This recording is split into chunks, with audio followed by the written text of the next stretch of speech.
Everyone, welcome to Abhipedia. हम रोशनी गौतम और इस क्लास में बात करेंगे इकोनॉमिक्स एंड फाइनेंशियल अवेयरनेस में। आज का टॉपिक रहने वाला है real GDP and nominal GDP. इससे पहले बहुत सारे financial terms, banking terms plus economy terms मेरे द्वारा कराया जा रहा है, जहां पर आप प्लेलिस्ट पे जाके देख सकते हैं। और चैनल पर नए हैं, मतलब पहली बार विजिट कर रहे हैं, तो चैनल को सब्सक्राइब कर देंगे एंड बेल आइकन को जरूर प्रेस कर देंगे। तो चलिए आज की क्लास को स्टार्ट करते हैं और आज की क्लास पे डिकोड करेंगे रियल जीडीपी क्या होता है एंड नॉमिनल जीडीपी। लेकिन यहाँ पर मैं आप सभी से यही सजेस्ट करना चाहूंगी, इससे पहले वाली क्लास को जाके देखेंगे जहाँ पर हमने GDP, GNP, NNP, green GDP, GBA बहुत अच्छे से इसको सिंप्लीफाई करके मेरे द्वारा समझाया गया है। तो चलिए स्टूडेंट, आज की क्लास को स्टार्ट करते हैं and real GDP and nominal GDP को समझेंगे। इससे पहले आप सभी को जानकारी देना चाहूंगी कि अभी पीडिया के द्वारा एसबीआई 2024 को टारगेट करते हुए कोर्स लॉन्च कर दिया गया है, जहां पर आपको वीडियो लेक्चर, पीडीएफ और एक्सपेक्टेड क्वेश्चंस, मतलब ए टू जेड आपको मिलेगा इस कोर्स में। आपने क्या करना है, नीचे डिस्क्रिप्शन बॉक्स में लिंक होगा, वहां जा जा सकते हैं, विजिट कर सकते हैं, वहां से आप परचेज कर सकते हैं। अगर कोई भी प्रॉब्लम होता है तो पर्टिकुलर नंबर पर कॉल भी कर सकते हैं। कोई भी डाउट होता है, कोई भी सजेशन होता है, आप कमेंट सेक्शन में जरूर मेंशन। तो चलिए आज की क्लास को स्टार्ट करते हैं and real GDP and nominal GDP को देखेंगे। ओके, देखिए स्टूडेंट, अगर हम real GDP and nominal GDP की बात करें, okay okay, real GDP and nominal, तो दोनों में क्या कॉमन है? जीडीपी कॉमन है ma'am, means nominal gross domestic product and real gross domestic product, यही समझ आ रहा है। और यहीं पर मैं आप सभी को बताना चाहूंगी कि जीएनपी क्या होता है, डिफरेंट होता है, जो कि मैंने लास्ट लेक्चर में बताया था कि जीडीपी और जीएनपी में बेसिक डिफरेंस क्या होता है, राइट, ये है। तो जीडीपी तो सेम है, मतलब पहले अगर हम देखें, थोड़ा सा रिवाइज कर लेते हैं जीडीपी क्या होता है। तो देखिए यहाँ पर जीडीपी मतलब होता है total value of final goods and services, जो कि एक कंट्री की ज्योग्राफिकल बाउंड्री में प्रोड्यूस हुआ है, एक स्पेसिफिक पीरियड में हुआ है, जो कि एनुअली भी मेजर किया जाता है और क्वार्टरली मेजर किया जाता है। एनुअली को हम फाइनेंशियल ईयर बोलते हैं, क्वार्टरली मीन्स जो एनुअल होता है उसको 4 क्वार्टर में डिवाइड किया जाता है। जैसे कि आप लोग सुनते होंगे Q1 का डाटा आ गया है, Q2 का आ गया है, Q3 का आ गया है। तो आप लोग मुझे कमेंट सेक्शन में बताएंगे Q1 कितने, मतलब कितने महीनों का, कितने मंथ्स का होता है, Q2, Q3 and Q4, please इसको मेंशन करेंगे। ओके, तो एनुअली एंड क्वार्टरली मेजर किया जाता है, इसको हम क्या बोलेंगे, जीडीपी। अब नॉमिनल क्यों ऐड कर दिया है और रियल क्यों ऐड कर दिया है, चलिए इसको भी डिकोड कर लेते हैं, राइट, इसको भी डिकोड कर लेते हैं, क्या होता है ये। तो देखिए यहाँ पर क्या है, nominal GDP all value of, मतलब कि जितने भी total value of final goods and services produce हो रहा है, okay, during a year, okay, geographical boundary में और एक ईयर में प्रोड्यूस हो रहा है। तो बोलोगे मैम ये जीडीपी जैसा ही तो डेफिनेशन है। एग्जैक्टली स्टूडेंट, वो जीडीपी ही है, लेकिन यहाँ पर रुकिए, वो मेजर हो रहा है करंट प्राइस पर, ओके, करंट प्राइस या फिर करंट ईयर, फाइनेंशियल ईयर पर मेजर हो रहा है, ठीक है, करंट प्राइस पर मेजर हो रहा है। तो नॉमिनल जीडीपी जो होता है वो करंट, जो प्रेजेंट फाइनेंशियल ईयर चल रहा है उस पर मेजर होता है। वही रियल जीडीपी की बात करें, तो रियल जीडीपी वही फाइनल गुड्स एंड सर्विसेज होगा, ओके, एक ज्योग्राफिकल बाउंड्री में प्रोड्यूस हुआ होगा, एक स्पेसिफिक ईयर में होगा, लेकिन ओके, लेकिन वो बेस्ड ईयर प्राइस पर मेजर होगा। यस स्टूडेंट, बेस ईयर, जिसको हम कांस्टेंट ईयर भी बोलते हैं, बेस ईयर। अब बोलोगे मैम ये बेस ईयर क्या होता है? बेस ईयर वो ईयर होता है जो कि डिसाइड किया जाता है, उससे हम करंट ईयर को मेजर करेंगे, जो कि ज्यादा अनस्टेबल नहीं होना। जैसे कि कोविड-19 की बात करें, क्या कोविड-19 फाइनेंशियल ईयर को हम बेस ईयर डिसाइड कर सकते हैं? नो, क्योंकि वो बहुत अनस्टेबल था वो ईयर, या हम देखिए इकोनॉमी फ्लक्चुएशन बहुत ज्यादा थी। तो बेस ईयर डिसाइड करते वक्त हमें देखना होता है कि वो पर्टिकुलर ईयर बहुत स्टेबल होना चाहिए, प्लस वो करंट ईयर से ना ही फार होना चाहिए और ना ही नियर होना चाहिए मिलकर, बिल्कुल, जिससे हम मेजर कर सकें। अब मान लो कि हम 1947 का बेस ईयर नहीं ले सकते, ये बहुत फार हो जाता है। या अगर हम बात करें तो 22 और 23 का नहीं ले सकते। ओके, तो ये होता है। तो बेस ईयर डिसाइड करते हुए ये सब चीज देखा जाता है। तो बोलोगे मैम अभी बेस ईयर क्या है? तो अभी बेस ईयर स्टूडेंट 2011 एंड 12 चल रहा है, जो कि 2015 में, लास्ट 2015 में चेंज हुआ था। और अभी अगर आप न्यूज़ सुनते होंगे तो अभी बोला जा रहा है कि हम बेस ईयर को चेंज करेंगे, बट अभी जब मैं वीडियो बना रही हूँ अब तक चेंज स्टूडेंट। तो ये है, जब चेंज होगा आपको अपडेट कर दिया जाएगा। तो बेस ईयर मीन्स होता है एक कांस्टेंट ईयर जहां पर हम करंट ईयर को हम मेजर करते हैं। और भी मैं आपको अच्छे से समझाती हूँ real GDP and nominal GDP में क्या फर्क होता है बेसिकली। ओके,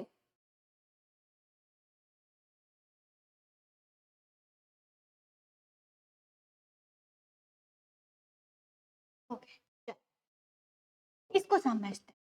देखिए, एक तरफ क्या है real GDP, real GDP gross domestic product, एक है nominal GDP, nominal GDP. GDP means ये करंट प्राइस पर मेजर किया जाता है, और ये बेस प्राइस पर, बेस जो कि डिसाइड किया जाता है उस पर मेजर किया जाता है। और करेंटली क्या चल रहा है 2011 एंड 12। ठीक है, ये अब इसमें बेसिक डिफरेंस ये स्टूडेंट, यहाँ पर प्राइस को कांस्टेंट रखा जाता है, सर क्वांटिटी कितनी इंक्रीज हुई है और कितनी डिक्रीज हुई है वही को मेजर किया जाता है। इट मीन्स कि यहाँ पर इन्फ्लेशन को एक्सक्लूड किया जाता है, इन्फ्लेशन को इंक्लूड नहीं किया जाता है, क्योंकि इन्फ्लेशन क्या बताता है, it's all about general increase in price. Okay, यही है। तो यहाँ पर प्राइस को कांस्टेंट करके क्यों क्वांटिटी देखा जाता है कि आपने प्रोडक्टिविटी कितनी करी है ना, कितना प्रोडक्शन किया है। प्राइस तो कभी अच्छा नहीं, अगर प्राइस इंक्रीज होगा तो जीडीपी इंक्रीज होगी, लेकिन सिर्फ महंगाई से जीडीपी इंक्रीज हो रही तो इसका मतलब ये वेलफेयर थोड़ी ना है ना, ये है। लेकिन नॉमिनल जीडीपी की बात करें तो यहाँ पर प्राइस इंक्रीज डिक्रीज को भी देखा जाता है, प्लस क्वांटिटी इंक्रीज डिक्रीज को भी देखा जाता है। इट मीन्स कि इन्फ्लेशन यहाँ पर इंक्लूडेड होता है। यस, क्या होता है, इन्फ्लेशन इंक्लूडेड होता है, तो उसको हम नॉमिनल जीडीपी बोलते हैं। ओके, समझ आया स्टूडेंट? तो बेसिकली यहाँ पर हम क्वांटिटी को मेजर करते हैं, यहाँ प्राइस और क्वांटिटी दोनों को करते हैं। ठीक है, ये है इन्फ्लेशन। इन्फ्लेशन कभी भी अच्छा नहीं होता है, लेकिन नॉमिनल जीडीपी में इन्फ्लेशन इंक्लूडेड होता है। अब ये कैसे आप बोल सकते हो, ये प्रूफ भी है। नॉर्मली मैं सिर्फ यहाँ पर आपको बताने आई हूँ कि यहाँ पर नॉर्मली अगर आप देखोगे तो रियल जीडीपी जो है, ओके, रियल जीडीपी आपको कम दिखेगा, लेकिन वही नॉमिनल जीडीपी आपको हमेशा हाई दिखेगी। क्यों दिखती है? क्योंकि यहाँ पर प्राइस भी इंक्लूडेड होता है। तो अगर आपकी कंट्री की वेलफेयर मेजर करनी है कि यस हम सच में कितनी प्रोडक्शन कर रहे हैं, कितनी प्रोडक्टिविटी कर रहे हैं, कितनी क्वांटिटी इंक्रीज हो रहा है, तो आपको रियल जीडीपी देखना चाहिए, नॉट नॉमिनल जीडीपी। तो अब बोलोगे मैम नॉमिनल जीडीपी फिर हम क्यों कैलकुलेट करते हैं?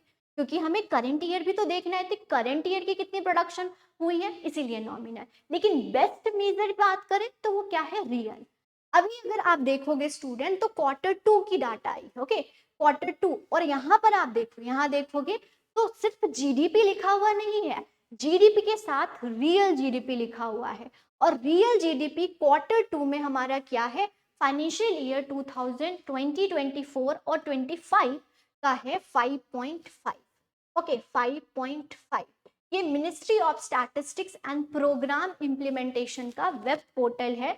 यहाँ पर आप जाके देख सकते हो कि जीडीपी कितनी ग्रोथ हो रही है। आप ये देखोगे वी शेप भी हो रहा है, ये क्या है, कोविड-19 वाला स्टेज है।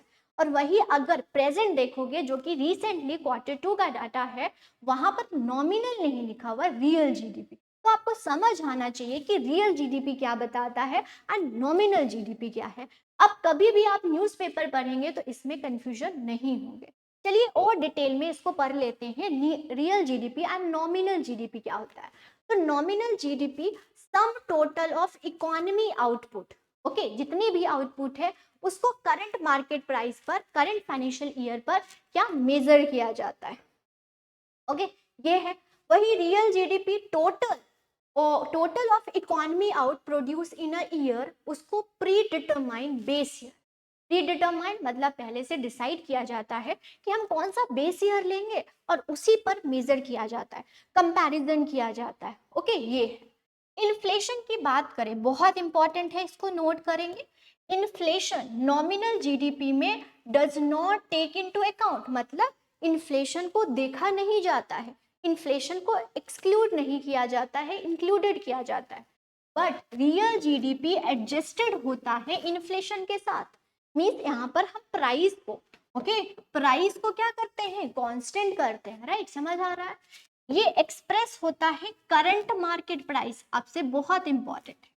अब देखें ना स्टूडेंट कि सभी वो फाइनल गुड्स एंड सर्विसेज है, within the geographical boundary है, produce by residents and non residents, but उसको मेजर करेंगे करंट प्राइस पर तो वो नॉमिनल हो जाएगा, वही बेस प्राइस पर हम मेजर करेंगे तो वो रियल हो जाएगा, ओके। नॉर्मली नॉर्मली अभी मैंने आपको डेमो भी दिखाया कि नॉमिनल जीडीपी आपको हाई दिखेगा, क्यों, क्योंकि उसमें प्राइस भी इंक्लूडेड है ना।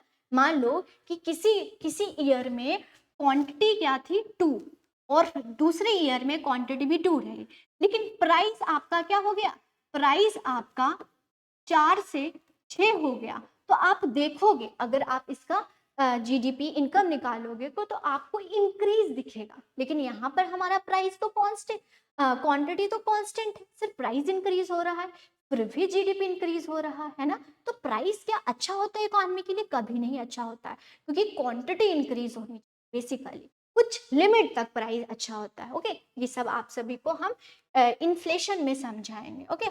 ये तो express in current market price, ये बेस ईयर प्राइस में होता है। ये नॉर्मली नॉमिनल जीडीपी हाई दिखता है as compared to real GDP, आपको हमेशा कम दिखेगा, आप यहाँ पर मैंने आपको दिखाया भी, ठीक है। अब देखिए स्टूडेंट, इसको हम कंपेयर करते हैं, मतलब nominal GDP normally quarterly, quarterly मतलब Q1, Q2, Q3, Q4 जो होता है उसके कंपैरिजन के लिए हम नॉमिनल जीडीपी का यूज करते हैं, इसको फाइनेंशियल ईयर के लिए करते हैं, ओके, ये है। अब बोलोगे मैम या एग्जामिनर आपसे पूछता है कि मुझे ये बताएं कि नॉमिनल जीडीपी अच्छा है या रियल जीडीपी, तो आपका आंसर क्या होगा, रियल जीडीपी, ओके। व्हाई, क्योंकि यहाँ पर प्राइस कांस्टेंट है, सिर्फ क्वांटिटी आउटपुट को हम इंक्रीज डिक्रीज देख रहे हैं, ओके, प्राइस को हम कांस्टेंट कर रहे हैं। तो किसी भी कंट्री में अगर रियल जीडीपी इंक्रीज हो रहा है, इट मीन्स कि उस कंट्री की वेलफेयर हो रहा है, इट मीन्स उस कंट्री की ग्रोथ हो रही है, ओके, ये बात है।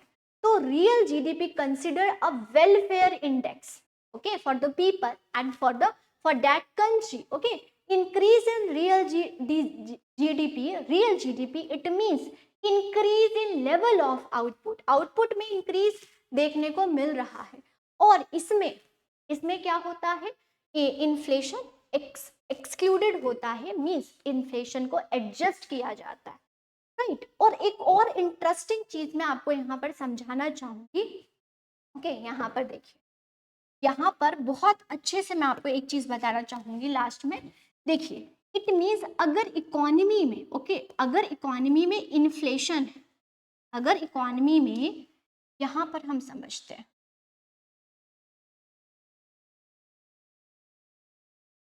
ओके,